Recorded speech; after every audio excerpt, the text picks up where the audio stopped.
తెలుగు రాష్ట్రాల్లో సంచలనం సృష్టించిన ప్రణయ్ హత్య కేసులో నల్గొండ కోర్టు సంచలన తీర్పునిచ్చి అందరినీ షాక్కు గురిచేసింది.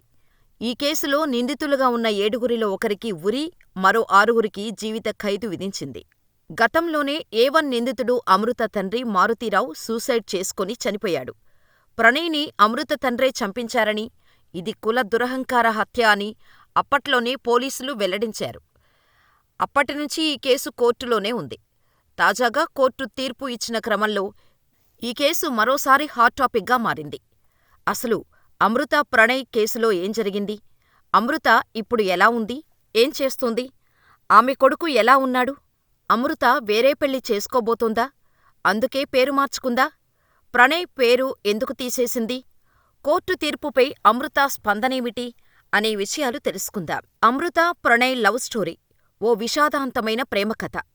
అమృత, ప్రణయ్ చిన్నప్పటినుంచి స్నేహితులు.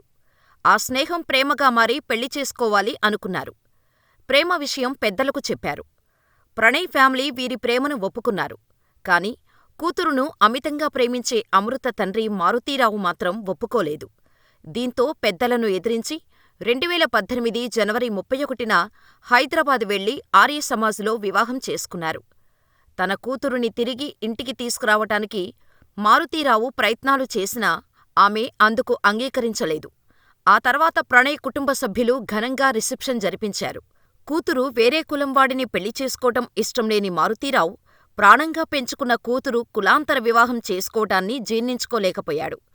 కూతురును తనకు దూరం చేసిన ప్రణయ్పై ఎలాగైనా పగ తీర్చుకోవాలని రగిలిపోయాడు.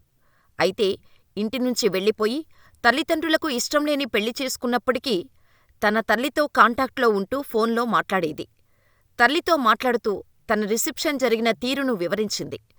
తన రిసెప్షన్ వీడియోను సోషల్ మీడియాలో అప్లోడ్ చేస్తే వేలాది మంది చూశారని అమృత మురిసిపోతూ చెబుతుంటే పక్కనే ఉండి కూతురు మాటలు వింటున్న మారుతీరావు బదులిస్తూ, నేను వాడిని చంపే వీడియోను లక్షలాది మంది చూస్తారు అని వార్నింగ్ ఇచ్చాడట. అప్పట్లో ప్రచారం జరిగింది. తండ్రి ఇచ్చిన వార్నింగుని అమృత పట్టించుకోలేదు. నాన్న కోపంతో ఇలా మాట్లాడుతున్నాడు అంతే అనుకుంది. కాని మారుతీరావు మాత్రం కోపంతో రగిలిపోతూ అల్లుడైన ప్రణయ్ని హత్య చేయటం ఎలా అనే ప్లాన్ చేస్తూ ఉండేవాడు. ప్రణయ్ని చంపితే కూతురు తన దగ్గరకు వస్తుందని అనుకున్నాడే కాని కూతురు జీవితం నాశనమవుతుందని, మనం జైలుపాలు అవుతామనే ఆలోచన చేయలేదు. చుట్టూ ఉన్నవారు కూడా ఎవరూ మారుతీరావుకు ఇది కరెక్టు కాదని చెప్పలేదు. దీంతో మారుతీరావు తమ్ముడైన తిరునగరు శ్రవణ్ కుమార్, కారు డ్రైవర్ అయిన సముద్రాల శివతో ప్రణయ్ని చంపటం కోసం వ్యూహాలు రచించాడు. ఇలా సుభాష్ కుమార్ శర్మ, అస్గర్ అలీ, అబ్దుల్ బారీ, ఎంఏ కరీం, నిజాం అనే వ్యక్తులను ప్రణయ్ని చంపటం కోసం పురమాయించుకొని సుపారీ ఇచ్చారు. ఇలా మారుతీరావు ప్లాన్ చేసి అల్లుడిని చంపుదాం అనుకునే టైంకి అమృత ప్రెగ్నెంట్ అయింది. అయినప్పటికీ మారుతీరావు పరువు ప్రతిష్ఠ అంటూ అల్లుడు ప్రణయ్ని హత్య చేయించాలనే ప్లాన్ విరమించుకోలేదు. అల్లుడు ఎక్కడ దొరుకుతారు? రెక్కీ చేసి పక్కా ప్లాన్ చేశాడు. ప్రెగ్నెంటుగా ఉన్న అమృతను ఆస్పత్రికి తీసుకొస్తున్నట్టు తెలుసుకుని వారిని ఫాలో అయ్యారు. ఆస్పత్రికి వెళ్లిన ప్రణయ్, అమృత చెకప్ చేయించుకొని బయటకు వచ్చారు. అప్పుడు అక్కడ కత్తితో ప్రణయ్ని చంపటం కోసం సుభాష్ శర్మ సిద్ధంగా ఉన్నాడు. ప్రణయ్ బయటకు రాగానే క్షణం కూడా ఆలోచించకుండా కత్తితో వెనక నుంచి దాడి చేశాడు సుభాష్ శర్మ. ఒకటే వేటుకు కుప్పకూలిపోయాడు ప్రణయ్. భయంతో అమృత పరుగులు తీసింది, కేకలు వేసింది. దీంతో సుభాష్ శర్మ పారిపోయాడు. రక్తపు మడుగులో ప్రణయ్ కొన ఊపిరితో కొట్టుమిట్టాడాడు. వెంటనే ఆస్పత్రికి తరలించినా ఫలితం లేకుండా పోయింది. మారుతీరావు పరువు కత్తికి ప్రణయ్ సెప్టెంబర్ 14, 2018న నడి రోడ్డు మీద బలైపోయాడు. మిర్యాలగూడలో జరిగిన ఈ పరువు హత్య అప్పట్లో తెలుగు రాష్ట్రాల్లో సంచలనం సృష్టించింది. ఈ కేసును అప్పటి జిల్లా ఎస్పీ ఏవీ రంగనాథ్ చాలా సీరియస్గా తీసుకున్నారు. నిందితులకు శిక్ష పడేలా అన్ని ఆధారాలు సేకరించారు. శ్రీనివాసరావు అనే పోలీస్ అధికారి దర్యాప్తు బాధ్యతలు తీసుకున్నారు. ఆయన నిజాయితీగా దర్యాప్తు చేసి ఆధారాలు కోర్టుకు సమర్పించారు. ఇలా ఈ కేసులో మారుతీరావుతో సహా 8 మందిపై పోలీసులు కేసు నమోదు చేశారు. కేసులో ఏ1గా మారుతీరావును అరెస్ట్ చేయగా, ఏ2గా సుభాష్ కుమార్ శర్మ, ఏ3గా అస్గర్ అలీ, ఏ4గా అబ్దుల్ బారీ, ఏ5గా ఎంఏ కరీం, ఏ6గా తిరునగరు శ్రవణ్ కుమార్, ఏ7గా సముద్రాల శివ, ఏఏటిగా నిజాంను చేర్చారు పోలీసులు. ప్రణయ్పై సుభాష్ కుమార్ శర్మనే దాడి చేసి చంపినట్టుగా సంఘటనా స్థలంలోకి సీసీ కెమెరాల్లో రికార్డయింది.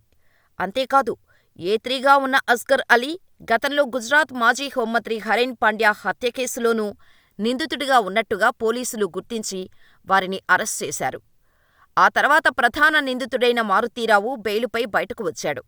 కానీ 2020 మార్చి 7న హైదరాబాదులో ఆత్మహత్య చేసుకున్నాడు.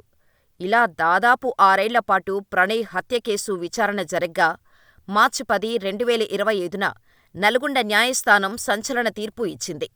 ఈ కేసులో ఏ2 నిందితుడిగా ఉన్న సుభాష్ కుమార్ శర్మకు ఉరిశిక్ష ఖరారు చేసింది. మిగిలిన నిందితులకు జీవిత ఖైదు విధించింది. అయితే ఈ కేసులో అమృత బాబాయ్ శ్రవణ్ ఏ6గా ఉండగా ఆయనకు కూడా కోర్టు జీవిత ఖైదు విధించటంతో శ్రవణ్ కుటుంబం కోర్టు ముందే ఆందోళన వ్యక్తం చేశారు. పోలీసులతో శ్రవణ్ కుటుంబ సభ్యులు వాగ్వాదానికి దిగారు. తన తండ్రి తప్పు చేయలేదని శ్రవణ్ కుమార్ కూతురు బోరున విలపించింది. ఈ కేసులో ఏ సంబంధం లేకున్నా ఆమె తండ్రిని అమృత కావాలని ఇరికించిందని ఆరోపించింది. దీనంతటికీ కారణం అమృత అని శ్రవణ్ కూతురు ఆవేదన వ్యక్తం చేసింది. మొదటి నుంచి శ్రవణ్ రావుకు ప్రణయ్ హత్య కేసుతో సంబంధం లేదని ఆయన కుటుంబం వాదిస్తోంది. ఇదిలా ఉంటే భర్త చనిపోయే నాటికి 5 నెలల గర్భిణీగా ఉన్న అమృతకు ఆ తర్వాత బాబు పుట్టాడు.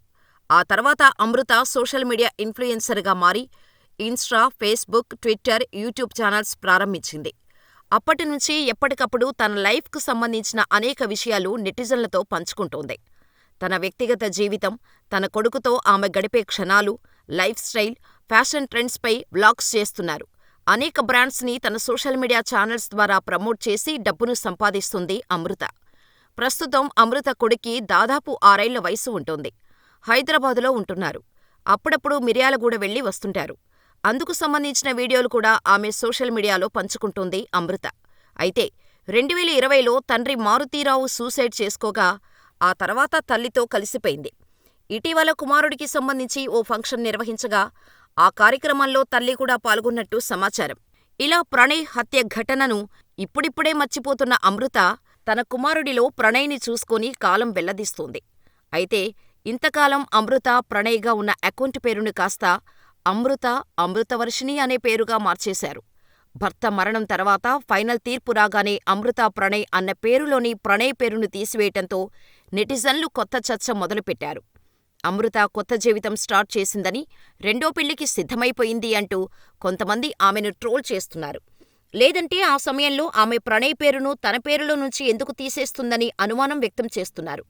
ఇంతకాలం ప్రణయ్ కోసమే బతుకుతున్నట్టుగా చెప్పుకున్న అమృత ఇప్పుడు తన పేరులో నుంచి ప్రణయ్ పేరును తీసివేయటంతో ఆమె నెక్స్ట్ స్టెప్ ఏమిటా అని ప్రతి ఒక్కరూ చర్చించుకుంటున్నారు. ఈ పేరు మార్పుపై అమృత ఎలా స్పందిస్తుందో వేచి చూడాలి. ఇదిలా ఉంటే ప్రణయ్ హత్య కేసులో కోర్టు తీర్పు ఇచ్చిన తర్వాత ప్రణయ్ భార్య అమృత మొదటిసారి స్పందించింది. ఆమె భావోద్వేగంతో సోషల్ మీడియాలో పోస్టు పెట్టారు. ఇన్నాళ్లుగా ఎదురుచూసిన న్యాయం నాకు చివరికి లభించింది. నా హృదయం భావోద్వేగాలతో నిండిపోయింది. కోర్టు తీర్పుతో నేను ఊపిరి పీల్చుకున్నాను. చాలా రోజులుగా ఎదురుచూస్తున్న న్యాయమే గెలిచింది. ఈ తీర్పుతో పరువు కోసం జరిగే హత్యలు, ఇలాంటి దారుణాలు ఇకనైనా ఆగాలి. మేము ఎదుర్కొన్న బాధను మరెవరూ అనుభవించకూడదు. సమాజంలో మార్పు రావాలని కోరుకుంటున్నాను.